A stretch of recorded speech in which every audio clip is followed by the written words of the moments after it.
Bonjour.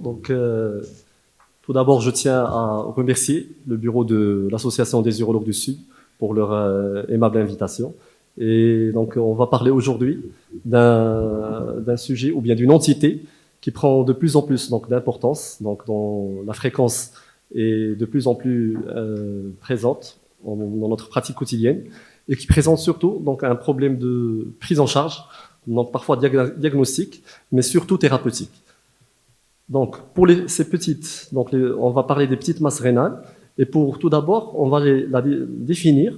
Ces petites masses rénales sont des lésions solides du rein qu'on va suspecter radiologiquement, donc comme étant suspect de malignité. Donc, surtout c'est le carcinome à cellules rénales, et bien sûr classé T1A, donc moins de 4 cm. Et d'emblée, on va éliminer toutes les masses kystiques, les masses bien sûr à composante graisseuse, et les lésions invasives. Alors, c'est une entité, comme j'ai dit, qui revêt d'une importance clinique majeure. Pourquoi? Parce que son incidence ne cesse d'augmenter, et ceci est expliqué par la large diffusion des moyens d'imagerie, donc de l'imagerie abdominale. On fait de plus en plus des échographies, des scanners, pour une autre cause, et on tombe de façon fortuite sur des petites masses rénales, de façon accidentelle. Ces petites masses rénales sont de plus en plus diagnostiquées à un stade précoce. Donc souvent, c'est des patients asymptomatiques et parfois sur des terrains fragiles, donc des sujets âgés avec des comorbidités. Ces petites masses rénales ont un excellent pronostic, bien sûr s'ils sont traités, et avec des bons résultats oncologiques, à condition de préserver la fonction rénale. Et puis, elle pose un problème de malignité, donc c'est difficile de caractériser ces masses. Est-ce qu'on est dans le bénin? Est-ce qu'on est dans le malin? Et on va voir comment on peut s'orienter. Donc, les questions qu'on peut soulever, c'est d'abord quel est le rôle de l'imagerie à la lumière de ces éléments, parce qu'on sait que les petites masses rénales sont des tumeurs qui sont très variables sur le plan histologique, avec un profil d'agressivité et d'évolutivité qui est très variable. Puis la deuxième question sera, quelle sera la place de la biopsie rénale? Est-ce qu'elle est systématique ou bien il y a des cas particuliers où on va l'indiquer? Et puis après, on va voir la meilleure option thérapeutique qui va permettre justement d'optimiser ces petites masses rénales. Et on va voir que c'est des facteurs qui sont liés au malade et à la tumeur pour mettre une prise en charge au cas par cas. Et puis on va finir par le suivi. Donc tout d'abord, pour évaluer ces petites masses rénales, donc le standard, c'est de réaliser des imageries en coupe axiale, multiphasique et surtout injectée. Donc ce qu'on fait classiquement, c'est le scanner abdominal, et parfois on a besoin de l'IRM pour mieux caractériser. Actuellement, on parle aussi de l'écho de contraste. L'imagerie moléculaire joue aussi un rôle pour faire la part entre le carcinome à cellules claires et les autres sous-types histologiques. Mais malgré le progrès de l'imagerie actuelle, on ne peut toujours pas trancher de façon formelle entre ce qui est bénin et ce qui est malin. L'un des critères radiologiques les plus puissants en matière de caractérisation de ces petites masses rénales, c'est le rehaussement radiologique. Et on a défini classiquement le rehaussement radiologique pour un seuil de 20 unités Hounsfield. Donc, lorsque la tumeur se rehausse à plus de 20 unités entre le temps sans injection et les temps néphrographiques et corticomédulaires, cette tumeur sera plus suspecte de malignité. Et inversement, lorsque le rehaussement n'atteint pas le seuil de plus 10 unités, elle est plus en faveur du caractère bénin. Alors, pour étayer ceci, il y a cette revue qui a essayé de colliger 137 petites masses rénales, dont 117 étaient malignes et 20 bénignes. Et puis, on a évalué le rehaussement radiologique. On a défini des seuils de plus de 15 unités et puis plus de 20. Alors, pour le premier tableau, on a pour un seuil de plus de 15 unités Hounsfield, parmi 17% quand même des tumeurs malignes n'arrivent pas à atteindre le seuil de 15 unités. Et lorsqu'on choisit le seuil de 20, il y a quand même 20% de tumeurs malignes qui ne se rehaussent pas. Donc, d'où ça traduit le fait que même le rehaussement radiologique n'est pas tout à fait fiable. Et parfois, il y a des tumeurs malignes dans ces petites masses rénales qui ne prennent pas le contraste. Et lorsqu'on a fait, donc, on a essayé de voir un petit peu quel est le sous-type histologique le plus fréquent et qui ne prend pas beaucoup le contraste, on a trouvé que c'est majoritairement, à plus de 50%, le carcinome papillaire. Donc, si la radiologie peut parfois ne pas nous orienter pour voir quelle est la part du bénin et du malin, quelle sera la place de la biopsie rénale. Donc, comme on a dit, ces petites masses rénales sont des tumeurs très hétérogènes, avec un large spectre de progression et d'évolution métastatique. Il a été démontré clairement que ces tumeurs bénignes ces petites masses rénales sont bénignes dans 20% des cas, et dans 80% des cas, elles seront malignes. Et même dans les tumeurs malignes, on aura une évolutivité qui est variable entre ce qui est indolent et plus agressif. La place de la biopsie rénale va surtout être pour orienter le diagnostic et donc aider à la prise en charge. On va essayer d'identifier les lésions bénignes, indolentes, des lésions qui sont plus agressives. Peut-être voir le sous-type histologique, le grade tumoral, quoique c'est difficile, parce qu'on sait qu'il y a une hétérogénéité intratumorale de grade, et pourquoi pas faire une analyse du profil génétique et moléculaire pour stratifier les patients. Donc cette publication a essayé de voir un petit peu donc, le profil histologique de 287 petites masses rénales, et pour une tumeur de moins de 3 cm, dans 76% des cas, c'est des tumeurs ou bien des carcinomes à cellules rénaux. Et lorsque le seuil augmente, c'est-à-dire plus la taille augmente, plus le risque de malignité va augmenter pour atteindre 80% quand même de tumeurs malignes. La biopsie rénale, dans le temps, elle était de moins pratiquée parce qu'il y avait des craintes, surtout par rapport à la précision. Et il y avait malheureusement des faux négatifs, donc en rapport avec un mauvais échantillonnage, et on était parfois obligé de refaire la biopsie. Et aussi, il y avait des craintes par rapport aux complications, donc le risque de saignement ou bien d'ensemencement du trajet tumoral, quoique le risque d'ensemencement reste vraiment théorique, ou bien exceptionnel. On a vraiment quelques cas dans la littérature où il y a un ensemencement, et c'est surtout en rapport avec la technique de la biopsie. C'est de moins en moins le cas maintenant avec l'utilisation de la biopsie coaxiale. Donc actuellement, cette biopsie rénale prend de plus en plus de place et devient un outil diagnostique précis avec une faible morbidité. Donc ceci a été confirmé par cette grosse méta-analyse, donc qui a inclus 5700 patients et qui ont bénéficié d'une biopsie diagnostique, et la précision était quand même de 92%. Avec bien sûr un avantage pour la biopsie coaxiale, avec une meilleure sensibilité et spécificité par rapport à l'aspiration. Donc, si on veut résumer pour voir la place de la biopsie rénale, on va dire que globalement, on va utiliser la biopsie, surtout si le résultat histologique va modifier la prise en charge thérapeutique. Donc, ici, la FUE a essayé de faire un algorithme pour essayer de faire la part des choses. Toute tumeur donc, à composante, bien sûr, kystique ou bien à composante graisseuse n'est pas biopsiable. Et puis, on a les cas où le résultat peut modifier la prise en charge thérapeutique, à savoir avant un traitement ablatif, ou bien en cas de traitement systémique, si on n'a pas une histologie, ou globalement, dans tous les cas où le résultat de la biopsie va modifier la prise en charge. Et puis, quelles sont les options thérapeutiques? Classiquement, on a 3 grands volets. D'abord, la partie chirurgicale, la résection, avec comme gold standard la néphrectomie partielle, et bien sûr, à moindre degré, la néphrectomie radicale. Et puis, il y a des traitements ablatifs qui commencent à prendre la place, et puis la surveillance active qui reste une option valide. Si on veut optimiser la prise en charge de ces petites masses rénales, il faut obligatoirement essayer de faire la balance entre ces 3 critères. D'abord, le contrôle oncologique, et ce contrôle oncologique doit essayer au maximum, donc, tout en préservant donc, le capital néphronique, et essayer à tout prix de limiter la morbidité. Si on veut parler de la néphrectomie partielle, eh bien c'est le gold standard. Pourquoi? Parce qu'elle allie justement ces 3 critères. Elle permet un excellent contrôle oncologique avec une préservation de la fonction rénale et une diminution de la morbidité. La prise en charge chirurgicale des petites masses rénales a connu vraiment une véritable évolution. Les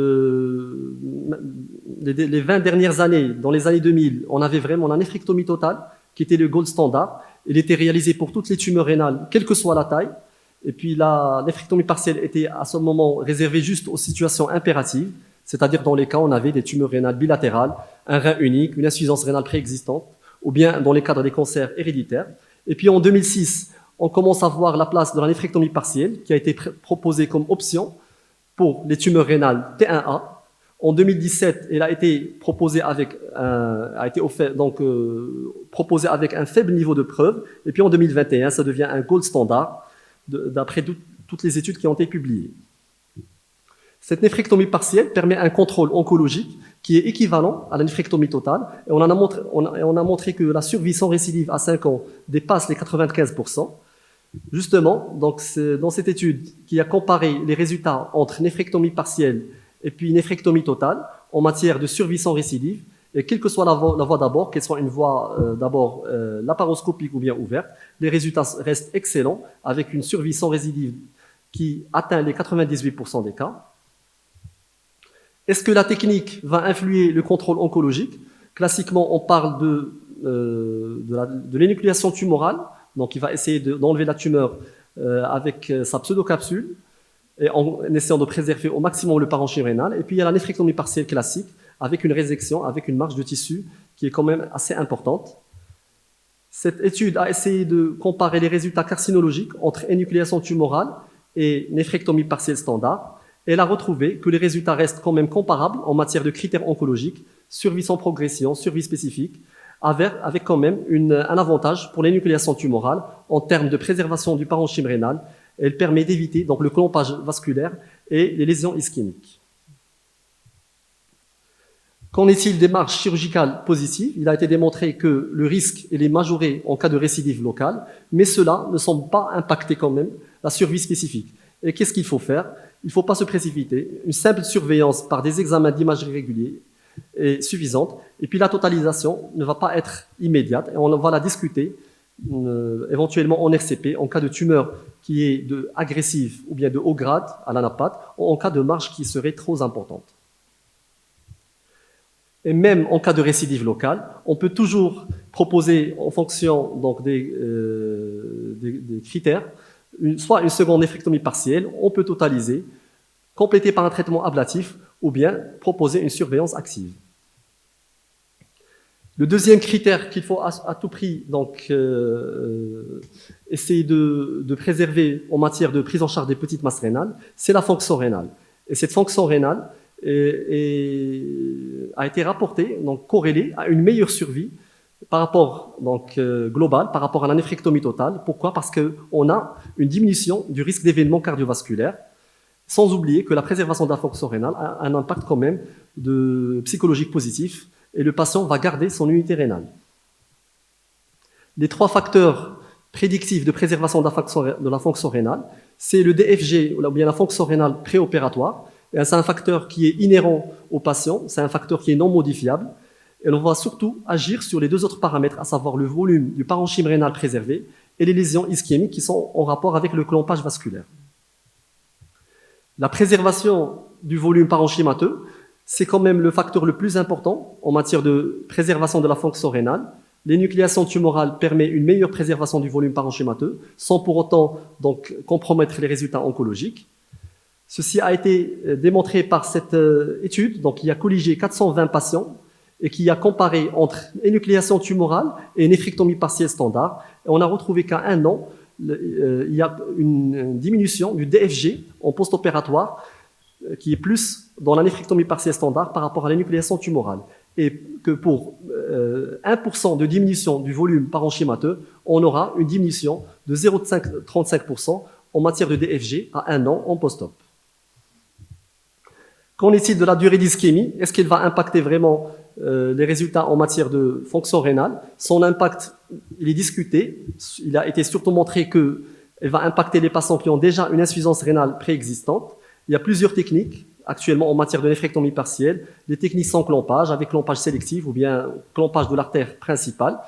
Et globalement, il est conseillé de limiter la durée du clompage à moins de 25 minutes. Alors, on a essayé d'évaluer un petit peu l'effet des phénomènes ischémiques lors de la néphrectomie partielle et voir le retentissement sur la fonction rénale post-opératoire précoce et tardive, donc sur 1132 patients. pour un volume parenchymateux donc résiduel équivalent entre les trois types de clampage, entre le clampage, les phénomènes, donc la néphrectomie sans ischémie, avec ischémie, qui varie entre 1 et 30 minutes, et avec ischémie froide, on n'a pas vraiment de diminution ou bien de différence entre les trois types, que l'on soit en ischémie froide ou bien en ischémie chaude. Donc, une autre étude qui a évalué donc, le retentissement ou bien l'impact du volume parenchymateux résiduel et de la durée d'ischémie sur les résultats de la fonction rénale. Donc, on a essayé de mesurer le DFG en post-opératoire à 6 mois et on a retrouvé que le DFG préopératoire et le volume parenchymateux résiduel étaient associés à une préservation de la fonction rénale avec un P qui est statistiquement significatif et que les lésions d'ischémie ou bien n'étaient pas forcément associées à une meilleure préservation de la fonction rénale. Qu'en est-il de la morbidité? Cette morbidité est quand même de 20%. C'est surtout le saignement et la fistule urinaire. La morbidité va dépendre bien sûr de plusieurs paramètres, dont l'expérience du chirurgien, bien sûr l'âge et les comorbidités, la complexité tumorale, avec les scores néphrométriques. Est-ce que la technique de la rhénographie peut impacter aussi donc, les résultats de la néphrectomie partielle? Il y a cette étude qui s'est penchée sur cette question et a évalué les résultats donc, de fonction rénale et de contrôle oncologique dans un centre. Et on a comparé 3 techniques, la fermeture en un seul plan, et puis la fermeture en 2 temps, et puis binding rolling technique, c'est une fermeture donc, de la plaie de façon circonférentielle. Et on a retrouvé que la fermeture en un seul plan était plus intéressante pour les tumeurs qui avaient une faible complexité, c'est-à-dire dont le renal score était inférieur à 6, alors que pour les tumeurs qui sont complexes, dont le renal score est supérieur à 7, c'était plus cette binding suture technique qui donnait plus de résultats. Mais quel que soit, la rhénographie ou bien les techniques de rhénographie n'impactent pas vraiment les résultats donc, en matière de préservation de fonction rénale. Qu'en est-il de la voie d'abord? Quelle que soit la voie d'abord, on n'a pas de différence, que l'on soit en ouvert, en cellio ou bien en robot. C'est ce qui a été montré par cette méta-analyse, donc qui a inclus 1800 patients. Pas de différence en matière de résultats oncologiques, mais par contre, bien sûr, on a un meilleur avantage pour les techniques mini-invasives en matière de perte sanguine et de séjour hospitalier. Qu'en est-il maintenant de la place de la néphrectomie totale? Eh bien, actuellement, elle a vraiment une place très limitée. Les seules indications restent plutôt le rein non fonctionnel ou bien une tumeur dont on juge la complexité très importante. Et à ce moment-là, il faut éventuellement demander l'avis d'un centre expert qui fait un grand volume de malades avant de retenir l'indication de néphrectomie totale. Donc, pour s'aider un petit peu, on a plusieurs scores, dont le renal score, qui tient compte de plusieurs paramètres et qui va permettre de classer ces petites masses rénales de tumeurs de complexité modérée ou bien de complexité élevée. Et à ce moment-là, on pourra indiquer plus ou moins une néphrectomie partielle. Et si cette néphrectomie partielle n'est pas techniquement faisable, on va aller vers la néphrectomie totale. La néphrectomie totale, bien sûr, toujours elle va être, on va la proposer en cas de rein contralatéral normal, en absence de maladie rénale chronique. La voie d'abord, bien sûr, en matière de contrôle oncologique reste équivalente. Bien sûr, à chaque fois qu'il faut proposer une néphrectomie totale, il faut privilégier la voie mini-invasive pour diminuer la morbidité. Qu'en est-il de la place du traitement ablatif? Avant tout traitement ablatif, une biopsie est très recommandée. On a plusieurs techniques en matière de traitement ablatif, avec un meilleur recul pour la radiofréquence et la cryothérapie. Et si on veut situer le traitement thermoablatif par rapport à la néphrectomie partielle, c'est très difficile, vu que la plupart des études sont rétrospectives et observationnelles, et donc le niveau de preuve reste très faible. Il y a cette étude donc, qui a essayé d'inclure presque 1800 patients et qui a comparé donc, les résultats oncologiques entre néphrectomie partielle et le traitement thermoablatif.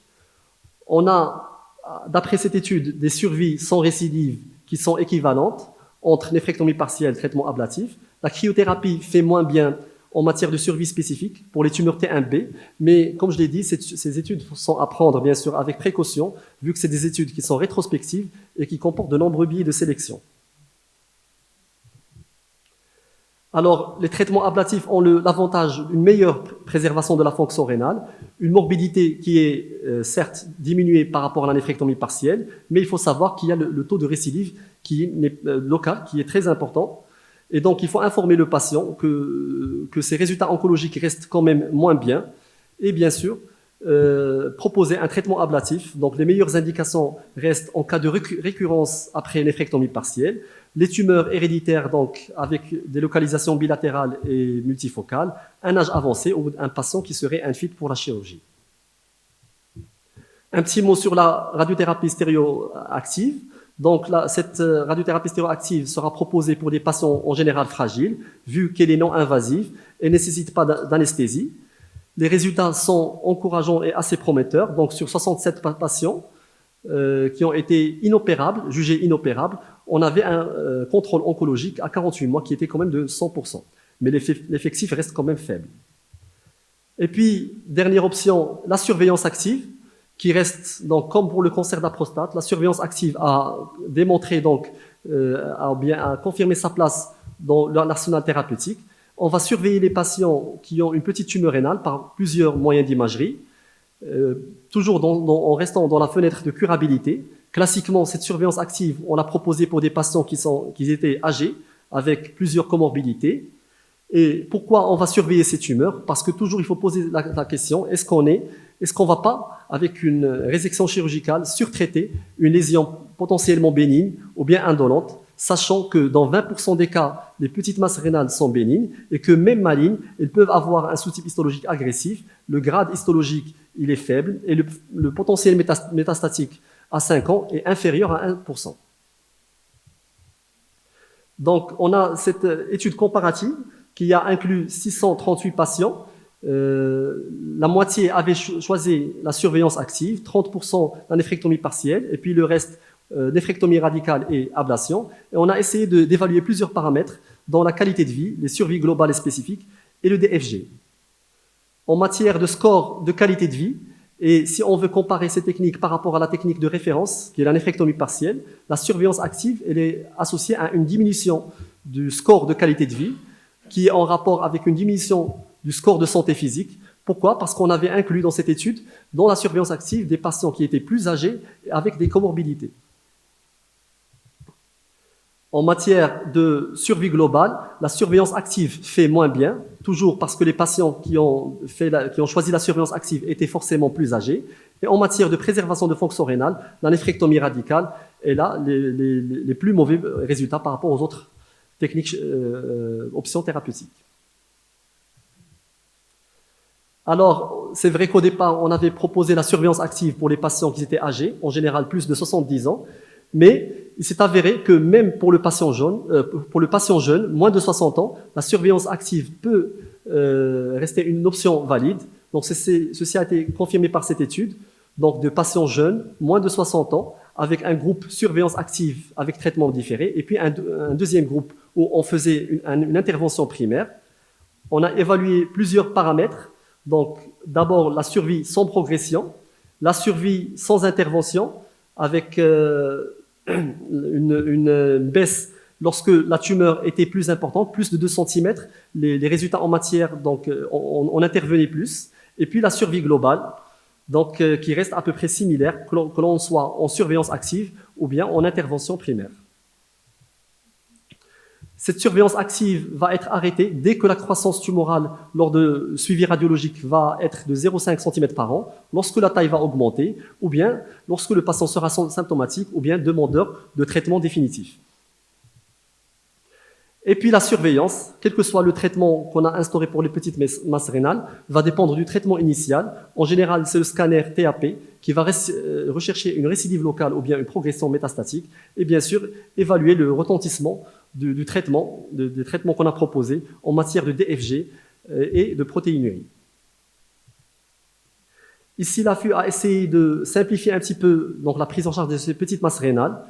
Pour les patients, d'abord, il est très important d'évaluer l'espérance de vie. Il y a plusieurs indices qui vont évaluer l'espérance de vie. C'est les patients qui ont une espérance de vie limitée, l'abstention-surveillance avec un traitement palliatif reste une option raisonnable.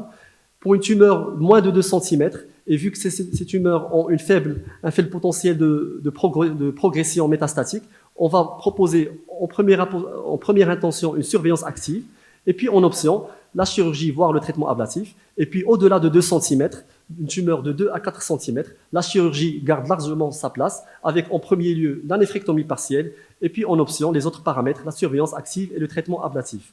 Pour la radiothérapie, elle ne reste indiquée qu'en cas si le patient n'est pas éligible ni à la chirurgie et ni au traitement ablatif. Si on veut conclure, on va dire que ces tumeurs rénales posent véritablement un problème de diagnostic de malignité, malgré les progrès de l'imagerie actuelle. La biopsie rénale, parfois, ce n'est pas toujours évident de faire la part entre les tumeurs bénignes et les tumeurs malignes plus agressives. Les traitements qui épargnent le néphron occupent actuellement une place prépondérante, avec comme chef de file la néphrectomie partielle. Et puis, les thérapies ablatives restent une option raisonnable lorsque le patient est infit pour la chirurgie. La surveillance active a démontré d'excellents résultats, surtout pour des tumeurs de faible progression métastatique, avec une taille inférieure à 2 cm, et chez des patients qui sont âgés et fragiles. Il faut systématiquement évaluer l'espérance de vie. Pour la néphrectomie totale, sa place elle est vraiment réduite. Il faut privilégier, quand on veut la faire, la voie mini-invasive et toujours se référer à un centre expert avant d'indiquer la néphrectomie totale.